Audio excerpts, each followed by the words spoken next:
Wireless LAN Professionals Podcast, episode 166. Yeah, learning each day, not sitting and reading books, but going to the field and see the things most bad fi and learning from that.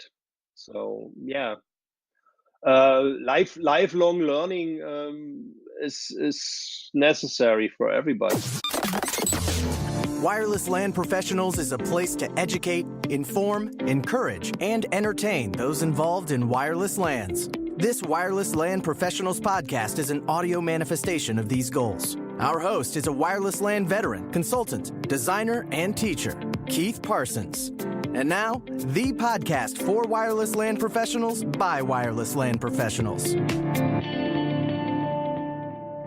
Rene, sir, thank you for being here. How are you? I'm fine, thank you.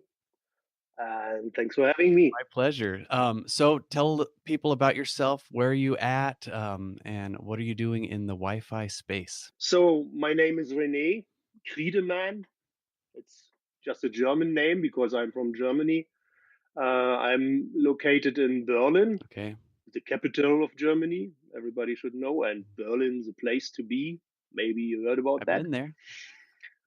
So yeah, I live in Berlin, and I'm running my own little Wi-Fi design office in Berlin, with the exception of the summertime. During the summertime, I'm having a branch in the Vienna region, but on the Hungarian side. And why that breakdown? Is that typical over there, or is that just something you decided to do? It has to do with my family. I'm married with a Hungarian woman.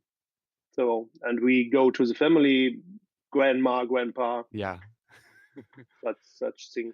So Yeah. you just close shop down there in Germany and then travel and then spend a few months running things over there? Not a few months, a few weeks. Few weeks, as long as the summer break of my daughter is 6 weeks, something around that. Oh, wow, very cool. And we stay there for 5 weeks, and of course I couldn't afford such the business isn't that successful yet.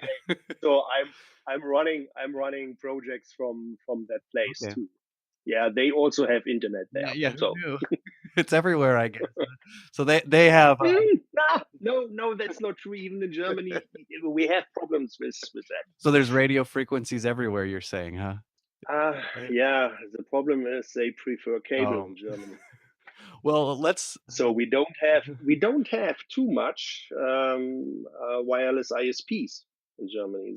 That's some kind of a niche market, and there are some people doing it on their own. Okay.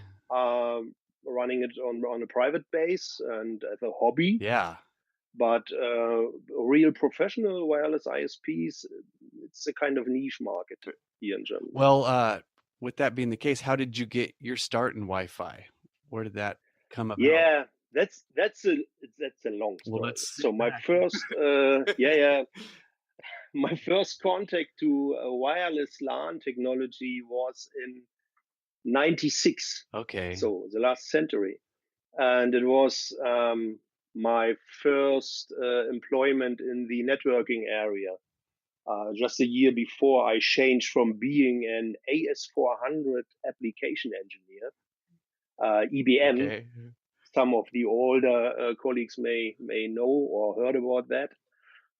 So I changed to the networking industry, and a year later, I had my first contact to that product, wireless LAN, wireless local area network. And this came from Proxim. Okay. Proxim in California.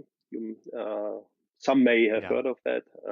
And some years later, I think in 99, I joined Proxim as a manufacturer and started to work for them.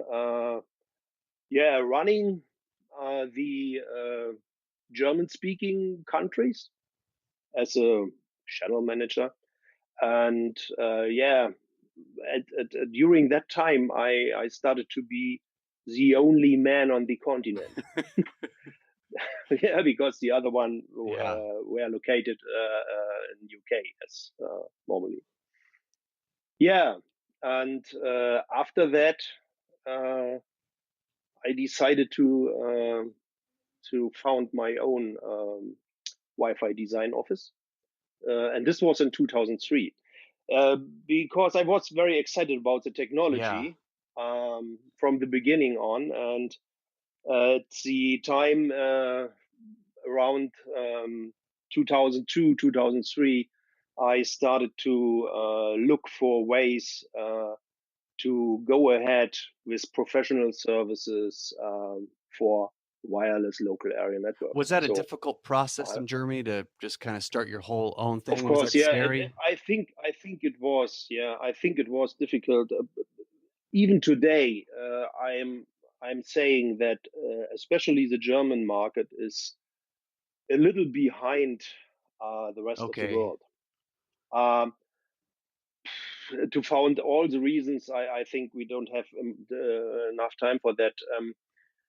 Of course, we have Wi-Fi everywhere in private networks as we know it, Yeah. but in the enterprise area, if you don't have any um, special reason to implement wireless LAN, serious German network administrator will not implement wireless Ah. LAN. So there has to be a real So hard push to go out of their way to yeah, all that. of Yeah. course, in the meantime, and that's what I like in the moment. In the meantime, this is changing because even these backward minded Yeah, yeah. networking admins now see that they will not have too much devices with an Ethernet port, Yeah. too much IT So it's getting devices with an forced Ethernet on them port. then, So huh? yeah, so I have to say thank you to Steve and all the other guys making these kind of devices possible. Changing, yeah, So giving you, job yeah, security. they changed the game not only in Yeah. Germany. It took longer in Germany Okay. to take over. Yeah, but yeah, I started in 2003, and of course, even at that time, I had customers, and this were located in the logistic area. Okay. So, and for them, Wi-Fi was business critical from the beginning on. So in the logistics And area, what there I kind of could companies are you working with then?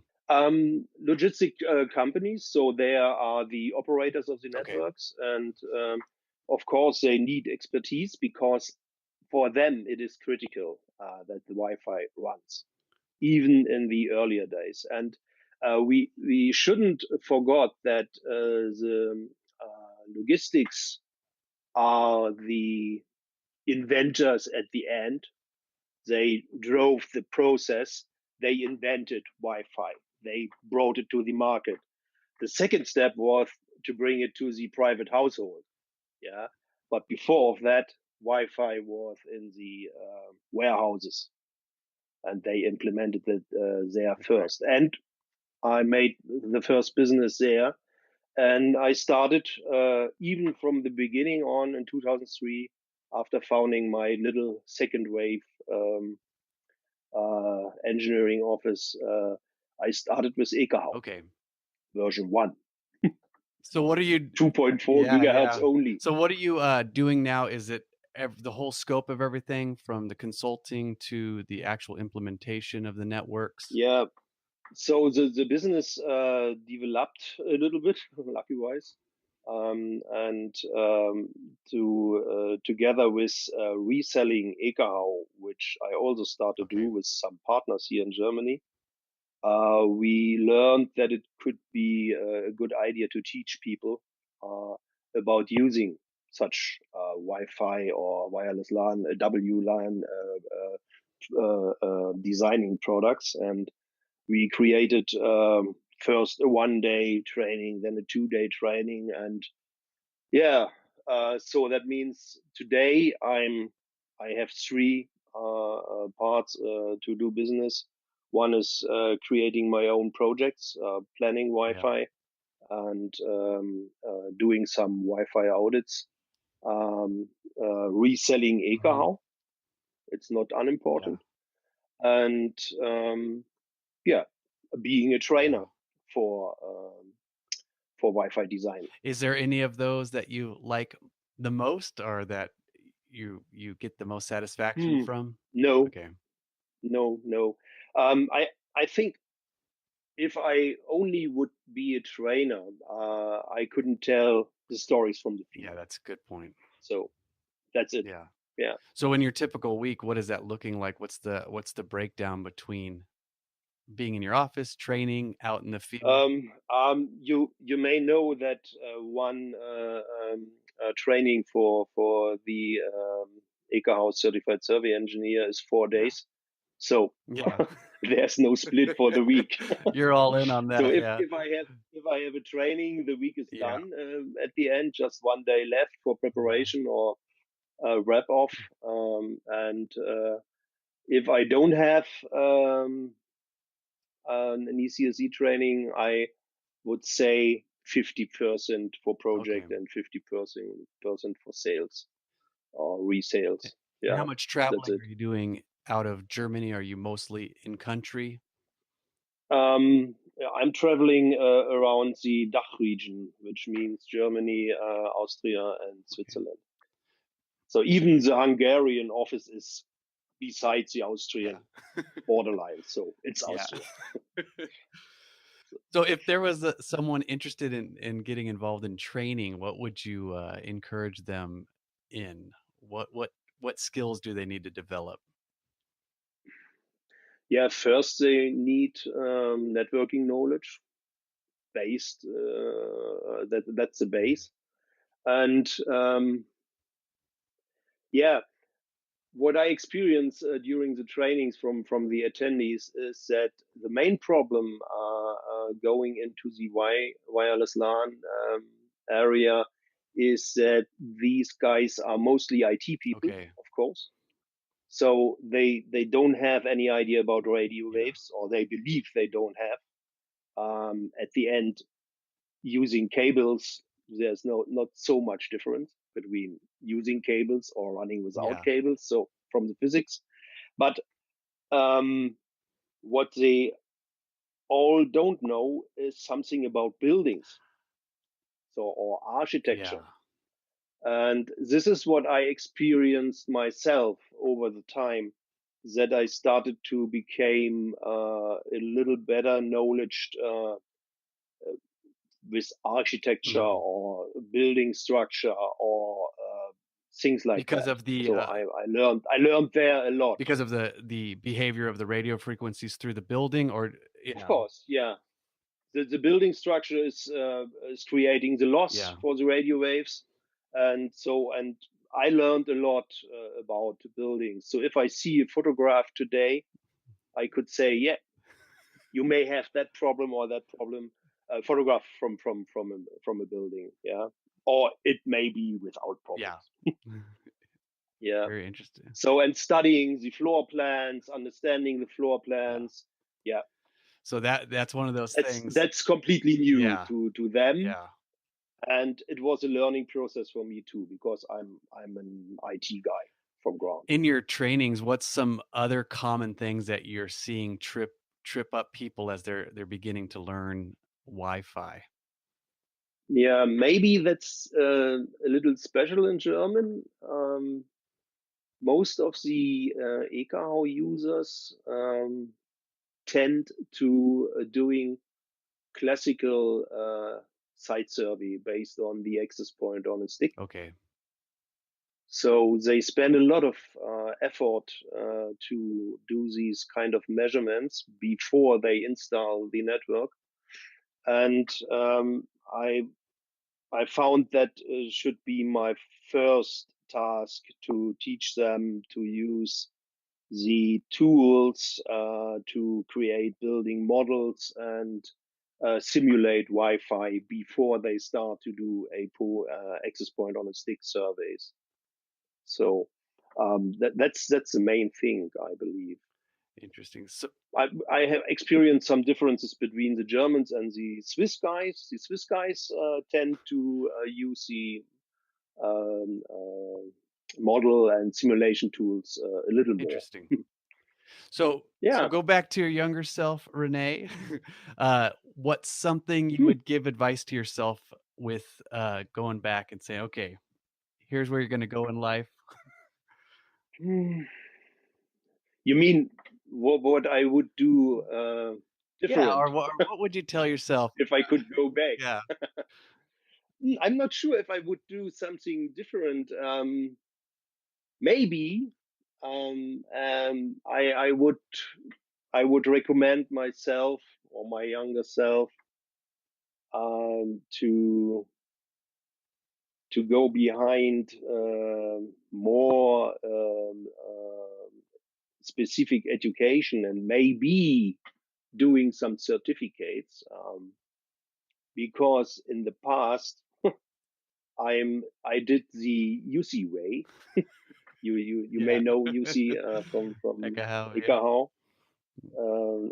I went through my career without any certificate. Okay. I have to say that this changed last end of Yeah. last year. So I started a process to create to get certificates from the CWNP organization. Very cool. So before of that, I didn't own just the Ekahau stuff. Yeah. Very good. What's something you did right early on, you think, that helped you? I think founding my own company was a good choice. Um, the reason for that is before of having this own business, I couldn't I couldn't decide to what technical problem or to what technical field I will focus. Okay. So, and that's why it was a good decision, because I decided I'm interested to the wireless LAN technology and I will try to create services around that. And I couldn't do that inside a system integrator or inside other companies at that time, and even today it would be difficult. So doing that focused and the founding the own company was a good decision. Now that's a Yeah. big deal to do that. Is that something you would recommend to everybody, to specific types of Yes. people? Not to Yeah. everybody. Of course, not everybody should or is able to run a business from his own. Even I'm not sure if I'm doing it right. I'm just, But you got I'm freedom. just, yeah, yeah. But yeah, you said it. It gives you the freedom first to decide where you want to set your Mhm. focus on, But you have all the risk too. and and of course you have the risk. Yeah, but yeah, no risk, no fun. I like it. So Yeah, what's investing in yourself as a wireless LAN professional mean to you? yeah, learning each day, not sitting and reading books, but going to the field Mhm. and see the things most bad Yeah. fi and learning Yeah. from that. So yeah, Just doing and getting involved. lifelong learning is necessary for everybody, and I'm not the youngest guy. I'm in my 50s now. So, but even now I have to learn. So, and I started the certification process. Yeah, Why? Just to level up myself. very cool. Is there Yeah, something in the industry that frustrates you that you wish you could change? of course. Yeah. Uh, I heard some colleagues, and I will try to find a little different reason. Of course, I always have architectural guys which like to hide access points. Yeah, they don't like to see Yeah, them. yeah. They want hide them. Yeah, but I describe each time, if I describe a mounting position for an access point in my design reports, I say it has to be free Yeah. viewable. So that's the main conflict. But there's a different thing I'm frustrated on, and I try to change it as far as I'm able to do. Um, we as Wi-Fi design engineers should be involved much earlier in the process of developing complete building infrastructures. Mm, So if we plan a Wi-Fi for a new created office building, they always ask too yeah. late. And I think this should be changed. We have to be involved much earlier into the process. The developers are still Yeah, thinking of Wi-Fi as an afterthought as opposed to yeah. They think we can do it later on. But no, they don't yeah, think about it. at all. So Yeah. that's the problem. They don't think about it at all. And just before everything is ready, Yeah. they got the advice. Maybe. Maybe we may need some kind. And we heard about that. There's a new kind of infrastructure for offices without wires. Wow, who knew? So how are Yeah, you and how are this. you helping to change it? I mean, do you just try to build relationships, get the word out there? Yeah, you have to. That's a very a difficult process. You have to find people in the how should I call it? I know it in German. The designers of buildings. They for all the technical stuff inside. Mhm. They have that's a special Yeah. area, and the data cabling is inside, and you have to meet planners of data cabling, and you have to get them involved into the Wi-Fi area too. And that's a problem, I think, which is special in Germany, that these guys are regarding wireless very often are very late Yeah. and backward thinking and not forward thinking. What would I expect it from Yeah. these people? Yeah. Yeah, so that's that is Yeah. frustrating. Uh Yeah. go back again in time, mistake you made that you think you really learned something from. To be honest, I cannot remember that I make a real mistake. Of course, I make mistakes in Yeah. projects. Of course, maybe very often, and I don't know because nobody asked me later on.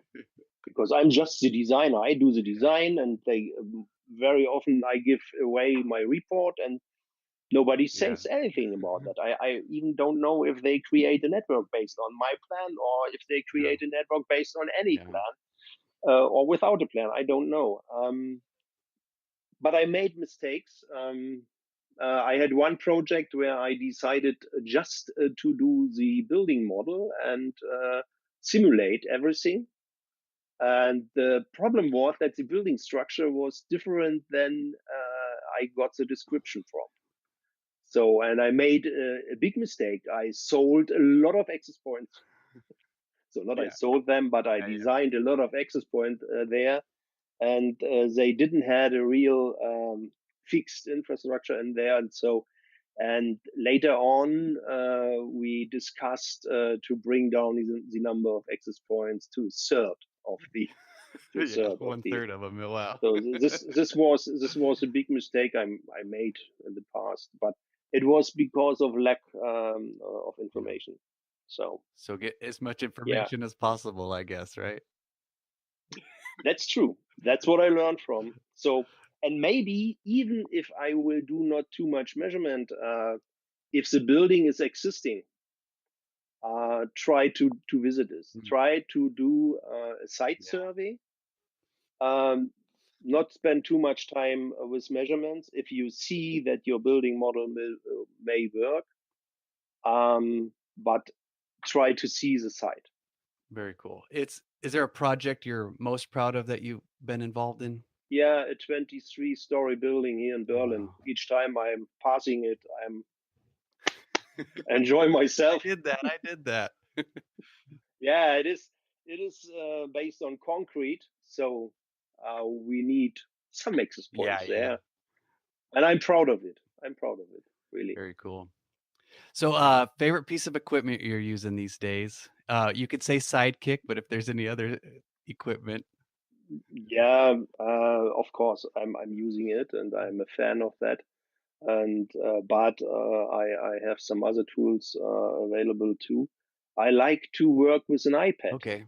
So, and if you look for software analyzing Wi-Fi on iPads or iOS Yeah. devices, it's quite difficult. Everybody is talking about Adrian Granada's software on macOS, and I heard that it started on iOS first. Yeah, it's a pity Yeah. that it couldn't go forward.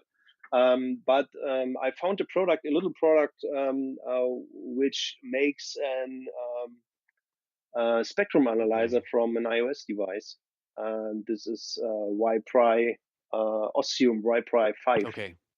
And I like that because I have it with me all the Yeah. time. And if I'm traveling, I check out the Wi-Fi and make comments on it. Maybe on Twitter. Yeah. Share with the community. Any Yeah. last bit of advice you'd share with the community on how to grow as Wi-Fi pros? Yeah. Collecting knowledge. Try to meet people which are experienced a little longer in the industry, and reading books. Why not? Because that's the classical way. I learned everything about Wi-Fi from one book from a German author. It is called Wireless LANs. There you go. So that's the first step, and something I learned from my contacts with the American colleagues is creating a kind of community. That's a little slow in the German speaking region. That my feeling. So if I would made a statistic about the Twitter followers I have, most of them are from Okay. US. So Twitter is not very popular here. And I think that's what I would give as an advice, especially to the German-speaking colleagues, that we should try to get together. Yeah. That's So, and there's a reason why I start to talk about that. I created a little group on Slack, Okay. a German-speaking user group for Eco-Haushalt survey. And what's that? You want to say that in So, German so the German speakers can find it easy? it is a Slack channel. Okay. So, and it is called NGESS. So it's the abbreviation for Nutzergruppe Eco-Haushalt Cool. survey. So user group. Yeah. So besides that, how else can people get in touch with you or follow you if they'd like to? Yeah, I created a website, secondwave.de. Okay. And I'm using Twitter because there was a colleague from US giving me the advice you should do that. Is his name Keith? And I started. It was Keith, yeah, of course. Tells everybody that. Yeah, the discussion was funny because I said, I'm too old for such kind of social media stuff. And he convinced me to start that, and I like it at the end. Very cool. Well, so wonderful. Yeah. Well, Rene, thank you for spending time. Appreciate it. Yeah. Have a good week. Welcome. Thanks for having me. Thank you, sir. Bye. 10 Talks. I'm going to talk about how 11AX multi-user MIMO is different from what we've just experienced in Wave 2. My name is Srikanth. I come from India, NanoCell Networks. My contact details are out there. So quick recap. If you've used Wave 2, Wave 2 multi-user MIMO allows an AP to kind of send data to up to 4 clients simultaneously. So you would think that it's great because we have the same waiting time, same preamble time, and so, hey, we should get much more out of it. And if you've been running some throughput tests, you would know that that's not always what they claim as advantages of multi-user MIMO. By the way, it's only available on downlink as of now in Wave 2. So what are some challenges and how is 11AX trying to address that? So that's my kind of sort of objective. So quick note, the first thing that happens in multi-user MIMO is something called channel sounding. You might have seen a lot of NDPs going out on the air, NDP announcements rather than NDPs. What they do is get clients to get ready for measuring, send a null data packet, and then the clients send their beamforming reports. But all these reports are quite big packets, and they have to be polled individually except for the first one. So what I call is this polled serial feedback is a big drawback because these have preambles, and then these are big frames. So the whole advantage of multi-user MIMO to a certain extent gets nullified by this very expensive sounding process. People have done a lot of estimates. I often get the question, how often should sounding be done? Lots of different answers, and you can go on and analyze that, but it's a very expensive process. So that's one drawback. The second, which is not, again, too obvious, is that we get data out very fast from the AP. Data for multiple clients go out quite fast in parallel, right? But then what about the acknowledgements? They again have to be polled. So these block ACK requests have to be sent individually, and all of these are short frames, but they have preambles attached to them. So they all take the SIFS times, the preamble times, etc. Again, a big drawback. So unless you have a really large size packet to be sent over MU-MIMO, all these things pull you down, primarily because you have to spend time on these things, okay? There's another small drawback, which I will probably summarize here, is that these things I've talked about, expensive sounding process, and I write this for the high density because when 11AX was being formulated, one of the questions asked was, don't we have multi-user MIMO to handle that? And here is a short note on why it's not the best fit as of today. It's got an expensive sounding processes. There are client measurements which have to be done very quickly. SIFS after you send the NDP, many clients get it wrong because it's a very complex process, a lot of matrix algebra, etc. Okay? No uplink mechanisms to support sending 802.11 or TCP-AX if you run TCP traffic. And of course, the AP spends a lot of effort. It's quite a laborious process, okay? So 11AC MU-MIMO is definitely not a fit for high-density short packets, which is one of the major use cases brought out when people looked at what's wrong with current Wi-Fi, okay? And just to illustrate, this is the whole process in summary. You have sounding, and then the first guy comes up with a feedback, and then you have to poll each of them individually, right? And then, of course, this goes on in parallel. So we were all sold by this parallel transmission, but nobody tells us about this, and also the ACK. I couldn't fit the ACKs into this slide, but you got the essence of it from previous slide, okay? Few other notes on multi-user MIMO. You don't get multi-user MIMO working smoothly because if you have a 4x4, you'd be happy to fit 3 users in. That's the way of that processing as it stands today, right? So it's not going to work very smoothly as claimed. It works only in high SNR, so it does not provide any coverage benefits or range benefits, okay? And of course, I talked about these two things, okay? And of course, you need more than one client, MU-MIMO capable client, if you want to get advantage of MU-MIMO, okay? So what's 11AX doing about that? So many of you heard about 11AX and said that, oh, there is OFDMA. Yes, OFDMA is introduced on downlink and uplink, and everybody knows that you have these small units of bandwidth, right? But what is also there is the multi-user MIMO, which was originally proposed only for downlink, now also gets fitted into uplink, and more importantly, they address those problems that I just mentioned, okay? That's very important. Don't forget that we have the old style OFDM and MIMO, that's going on, that's allowed, okay? And when we talk about MU in 11AX, we talk about 3 options, MU-MIMO, OFDMA, and the combination of OFDMA plus MU-MIMO, okay? So what do they do differently to make it better? Let me summarize and then maybe illustrate. First thing is that when you send downlink MU-MIMO to multiple clients, one of the problems was that the ACKs were not coming back efficiently. So now guess what? We can use what we call uplink OFDMA. In summary, what it means is that you can send ACKs in parallel without the individual polling or waiting time. So that's very efficient. The next was sounding process. How do we get the feedbacks efficiently? Again, using OFDMA, you can get those feedbacks very efficiently in parallel. So this is all parallel. All the overheads related to the transmissions are going on in parallel. And we don't have just DLMU scheme as in 11AC. We have an uplink MU, which means that your TCP ACKs can also go on efficiently. So all these things make MU-MIMO in general much more effective, I would say, in 11AX as compared to 11AC. So let me summarize. On the sounding part, you send the NDP announcement, NDP, a common trigger which will allow people to send their feedback rather in parallel. And if you have large feedbacks, you can actually use just one sounding sequence and send those in parallel. So that's very important that you can get your feedback in parallel from multiple users. The second is, what about data?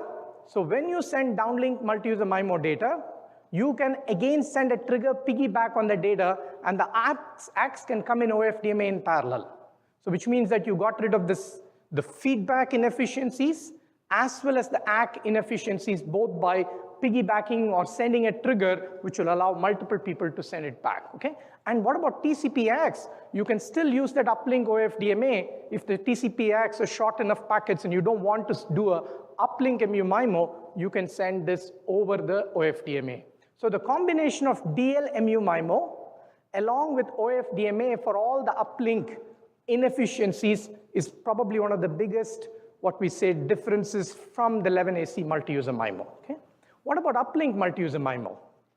It looks tougher, but uplink multi-user MIMO, generally simultaneous transmissions from multiple users, is again preceded by a trigger frame which clearly tells the clients what to do, and it so happens that uplink MU-MIMO has a lot of similarity to the normal MIMO, primarily because it's just multiple streams of data coming from different clients to the AP, and the AP just has to be able to handle those multiple streams, which is what we were doing anyway in the MIMO case, okay? So it's not very different from a processing framework. The only challenges, of course, which are new are the synchronization and power-related challenges, okay? So we have DL MU-MIMO with all the efficiencies. We also have uplink MU-MIMO as and when you need it. So I think that the logic which needs to be present, typically in an AP, because all MU in 11AX, remember MU has 3 options.